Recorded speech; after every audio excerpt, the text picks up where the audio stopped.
Firman yang datang daripada Tuhan kepada Yeremia sesudah ia dilepaskan dari Rama oleh Nebuzaradan, kepala pasukan pengawal, yang telah menyuruh untuk mengambilnya terbelenggu pada tangannya, di tengah-tengah semua orang buangan dari Yerusalem dan Yehuda, yang hendak diangkut ke dalam pembuangan ke Babel. Kepala pasukan pengawal itu telah mengambil Yeremia dan berkata kepadanya, Tuhan Allahmu telah mengancamkan malapetaka ini atas tempat ini, dan ia telah melaksanakannya. Tuhan telah melakukan apa yang diancamkannya, oleh karena kamu telah berdosa kepada Tuhan dan tidak mendengarkan suaranya, sehingga terjadilah hal ini kepada kamu.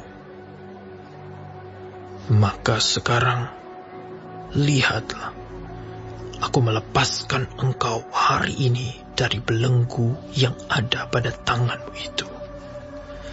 Jika engkau suka untuk pergi dengan aku ke Babel, marilah, aku akan memperhatikan engkau.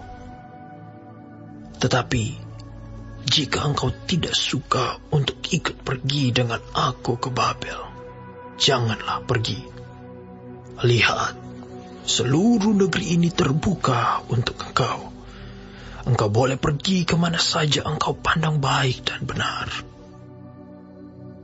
Engkau boleh kembali kepada Gedalia bin Ahikam bin Safan, yang telah diangkat oleh Raja Babel atas kota-kota Yehuda, dan tinggallah bersama-sama dia di tengah-tengah rakyat.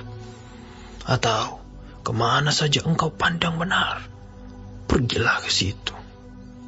Lalu kepala pasukan pengawal itu memberikan kepadanya bekal makanan dan suatu hadiah. Kemudian melepas dia pergi.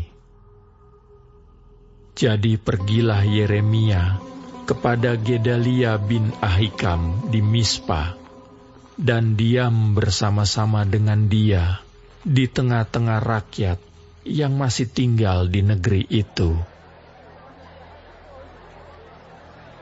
Ketika semua panglima tentara yang masih berada di luar kota dengan orang-orangnya mendengar bahwa Raja Babel telah mengangkat Gedalia bin Ahikam bin Safan atas negeri itu, dan bahwa kepadanya telah diserahkan pengawasan atas laki-laki, perempuan, dan anak-anak, yaitu dari orang-orang lemah di negeri itu, yang tidak diangkut ke dalam pembuangan ke Babel.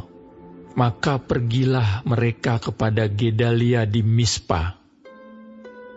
Mereka ialah Ismael bin Netanya, Yohanan bin Kareah, Seraya bin Tanhumet, anak-anak Efai orang Netofa itu, dan Yezanya, anak orang Maaka, bersama dengan anak buahnya.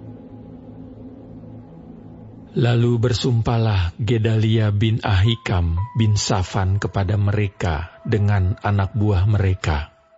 Janganlah kamu takut untuk takluk kepada orang-orang Kasdim itu.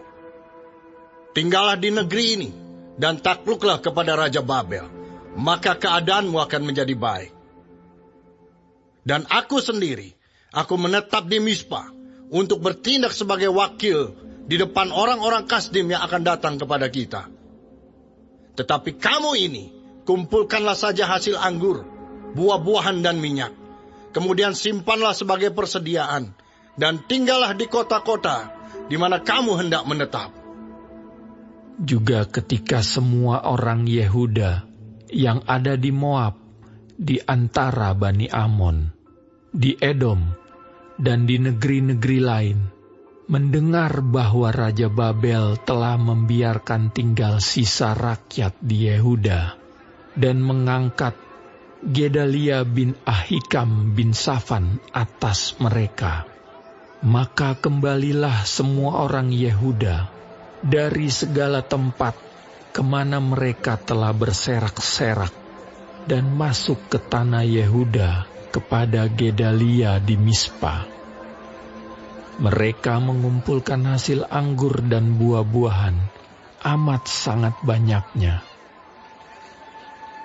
Pada suatu kali, Yohanan bin Kareah dan semua panglima tentara yang masih berada di luar kota datang kepada Gedalia di Mispa, dan mereka berkata kepadanya, "Tahukah engkau bahwa Baalis Raja Bani Amon telah menyuruh Ismail bin Netanya membunuh engkau?" Tetapi Gedalia bin Ahikam tidak percaya kepada mereka. Kemudian Yohanan bin Kareah berkata dengan diam-diam kepada Gedalia di Mispa, "Baiklah, aku pergi membunuh Ismail bin Netanya itu dengan tidak diketahui siapapun juga. Mengapa engkau harus dibunuhnya? Sehingga semua orang Yehuda yang telah berkumpul di sekelilingmu berserak-serak lagi, dan sisa Yehuda itu binasa." Tetapi Gedalia bin Ahikam menjawab Yohanan bin Kareah, Janganlah lakukan itu, sebab yang kau katakan tentang Ismail itu adalah bohong.